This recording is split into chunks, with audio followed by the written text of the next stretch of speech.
வன்மையாக கண்டிக்கின்றேன், வன்மையாக கண்டிக்கின்றேன், வன்மையாக கண்டிக்கின்றேன். உண்மையே வெல்லம். திருப்பி சொல்ல வரேன், திவாகர் என்பவர் ஒரு மகா நடிகர். கூடிய விரைவில் மகா நடிகர்ன்ற ப்ரோக்ராமும் ஆதித்யா சேனல் நான் நடத்திக்கிட்டு இருக்கேங்க. ஸோ இதெல்லாம் என்னோட திறமையை பார்த்து மகா நடிகன் நான் வந்து பொதுமக்கள்கிட்ட போய் நடிச்சு காட்டுவேன். அவங்க என்ன படம் சொல்லுவாங்க, இதுக்கு முன்னாடி கொஞ்சம் நடிகை பாஸ்னு ஒரு ப்ரோக்ராம் பண்ணாங்க, ஓகேங்களா? அதை விட மகா நடிகன் ப்ரோக்ராம் வந்து சூடு பிடிச்சிட்டு இருக்கு ஆரம்ப கட்டத்திலேயே. நான் வந்து எல்லாருக்கிட்டையும் நடிச்சு காமிச்சுக்கிட்டு இருக்கேங்க.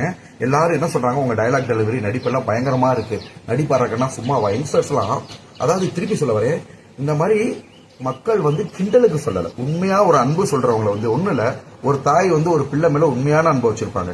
அதை போய் உங்க தாய் வந்து மகனை கிண்டல் பண்ணுது அப்படின்னா அது வந்து மனநலம் பாதிக்கப்பட்டவங்க. என்ன ரீசன்னா, அவங்களுக்கு அந்த வளர்ச்சியை பொறுக்க முடியல. நேற்று நபரும் அப்படிதாங்க.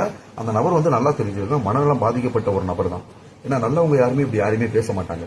மனநலம் பாதிக்கப்பட்ட நபர் தான் வந்து பாத்தீங்கன்னா இந்த மாதிரி அடுத்தவங்களோட வளர்ச்சியை பார்த்து பொறாமப்படுறது, இது பண்றது. சோ எதுவா இருந்தாலும் உண்மைதான் ஜெயிக்கும், உண்மைதான் ஜெயிக்கும். சத்தியம் இல்லை. நன்றி, வணக்கம்.